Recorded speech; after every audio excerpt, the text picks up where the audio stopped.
வேட்பாளராக அறிவிச்சிருக்காங்க. அதை பற்றி சொல்லுங்கள். அண்ணன் சீமான் நேராக பேசப்படுறீங்களா? நல்ல ஏதாவது சொல்லியிருந்தாரு? இல்லை, அது ஒன்றும் இல்லை. இப்போ சீமான் மாமா வந்து எனக்கு சின்ன வயசுலேருந்தே தெரியும். நாம் தமிழர் கட்சி தொடங்குறதுக்கு முன்னாடி இருந்து அவர் வந்து எனக்கு தெரியும். அவர் கூட நான் பயணிச்சிட்ருக்கேன். அவர் வந்து இந்த அரசியல் களத்தில் வந்து ஒரு மாபெரும் புரட்சி ஒன்று பண்ணிகிட்ருக்காரு.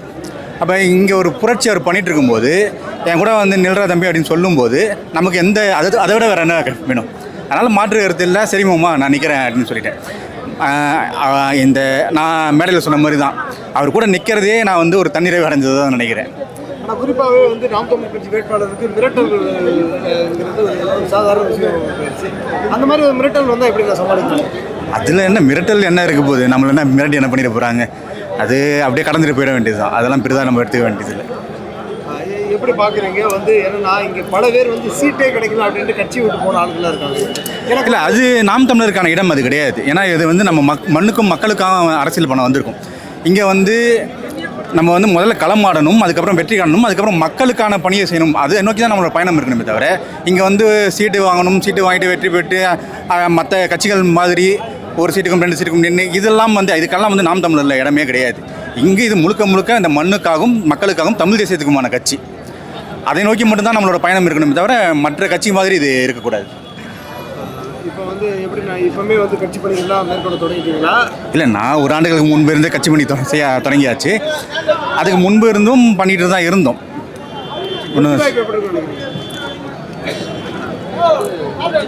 வெற்றி வாய்ப்பு உறுதியாக தான் இருக்குது. நமக்கு வந்து என்னென்னா மக்கள் வந்து ஒரு மாற்றத்தை விரும்புகிறாங்க. அதை நோக்கி போயிட்டுருக்கு. யாரை ஒரு 10 பேர் சந்திச்சோன்னா 10 பேரில் ஒரு 8 பேர் வந்து இந்த முறை நமக்கான வெற்றி அப்படின்றது தான் சொல்கிறாங்க. உறுதியாக நம்புவோம், வெற்றி நமக்கானது நம்புவோம். டிவிக்கு வந்திருக்கு, விஜய் வந்திருக்காரு, அவரும் வேட்பாளர் அறிவிப்பார். எப்படி இருக்கும்னு நினைக்கிறீங்க? இல்லை, அவர் வந்து நமக்கு போட்டியாக இறக்கணும்னு நினைக்கிறாங்க. ஆனால் ஒரு என்ன சொல்கிறது, ஒரு கொள்கை ஒரு கோட்பாடோடு இருக்க ஒரு கூட்டத்துக்கும் ஒரு தற்கொலை கூட்டத்துக்கும் நிறைய வேறுபாடு இருக்குது. அது வந்து எளிதாக நம்ம வெற்றி பெற்றலாம். அது ஒன்றும் இல்லை. எப்படி பார்க்குறீங்க? விஜய் வந்து உங்களுக்கு ஒரு நேரடி எதிரியாக இருப்பாருங்களா? இல்லை எப்படி நினைக்கிறீங்க இந்த தேர்தலில்? இல்லை, நம்ம அப்படி பார்க்கல. அவர் வந்து ஒரு எதிரியாக நம்ம பார்க்கல. என்னென்னா சில நேரங்களில் வந்து அவங்கள விமர்சிக்க வேண்டியது இருக்குது. ஏன்னா நாங்களும் மாற்று அப்படின்னு சொல்லிட்டு இங்கே வந்து ஒரு குட்டையை குழப்பி ஒரு இருக்கிறதையும் கெடுக்கணும்னு நினைக்கிற ஒரு கூட்டத்தை வந்து நம்ம அப்பப்போ விமர்சிக்க வேண்டிய தேவை இருக்கே தவிர அவங்கள ஒன்றும் நாங்கள் எதிரியாலாம் பார்க்கல. ஆனால் அவங்கள எதிரியாக பார்க்குற அளவுக்கு அவங்க ரொம்ப பெரிய ஆளாக நாங்கள் நினைக்கல. நன்றி நன்றி நன்றி. உணர்வு எழுச்சியோடு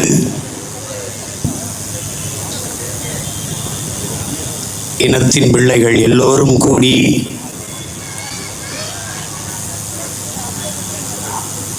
தமிழ்நாடு நாள்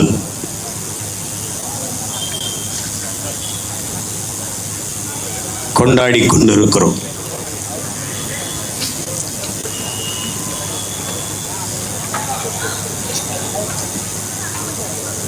நிலத்தின் எல்லைகளை மீட்க காக்க போராடிய மானமிக்க மறவர்கள் தெற்கெல்லை போரிலே தலைமை தளபதியாக இருந்த நம்முடைய தாத்தா மார்சல் நேசமணி, அவருடைய தளபதிகள் வடக்கெல்லை போரிலே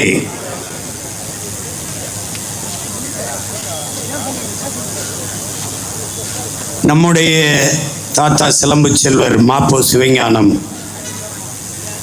அவர் உடனிருந்த தளபதிகள், துப்பாக்கிச் சூட்டில் உயிர் நீத்த வீர மறவர்கள் எல்லோருக்கும் நம்முடைய புகழ் வணக்கத்தையும் வீர வணக்கத்தையும் செலுத்திக் கொண்டிருக்கிறோம்.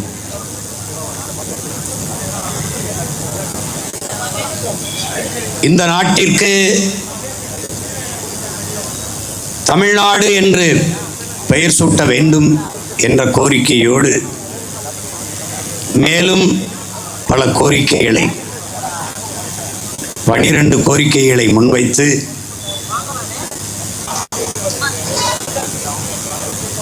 எழுபத்தி 9 நாட்கள் உண்ணா நோன்பிருந்து உயிரீகம் செய்த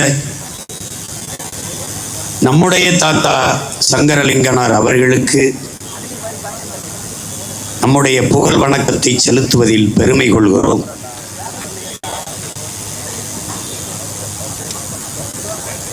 தமிழ்நாடு நாளில் மேலும் பெருமைக்குரிய ஒன்று, தமிழ் இசை வரலாற்றில் பெரும்புகழ் பெற்ற பெருமகன், பேராற்றல் பெற்ற ஒருவர், ஏழிசை ஏந்தல் என்று எல்லோராலும் போற்றப்படுகிற அன்றைய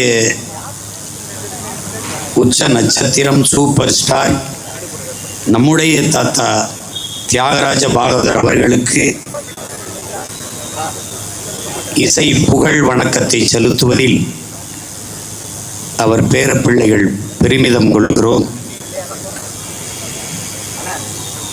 இந்த நிகழ்வில் இன உறவாக ஒன்று கூடியிருக்கிற இன்னுயிர் சொந்தங்கள், இந்நம்பிக்கைக்குரிய நாளைய தமிழ் நாட்டின் எதிர்காலமான தம்பி தங்கைகள் அனைவருக்கும் என்னுடைய அன்பும் வணக்கமும்.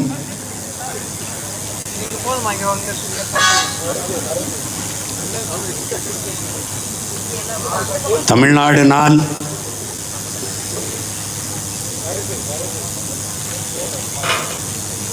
தொடர்ச்சியாக நாம் கொண்டாடி கொண்டு வருகிறோம். மற்ற மாநிலத்தவர்கள் எல்லாம் அரசு விழாவாக அந்த மாநிலங்கள் பிறந்த நாளை, பிரிந்த நாளை பெருமையோடு கொண்டாடி கொண்டிருக்கிறார்கள்.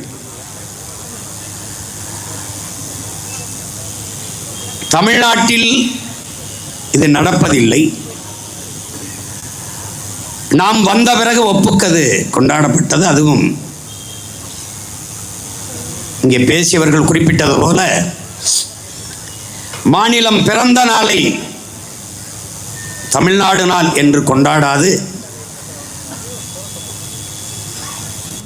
அதற்கு பேரறிஞர் அண்ணா என்கிற பெருந்தகை அவர் முதலமைச்சரான பிறகு 1967 வந்த பிறகு ஜூலை 18 பன்னெடுங்காலமாக இருந்த வலியுறுத்தப்பட்ட, அழுத்தம் கொடுக்கப்பட்ட அந்த கோரிக்கையை நிறைவேற்றினார்.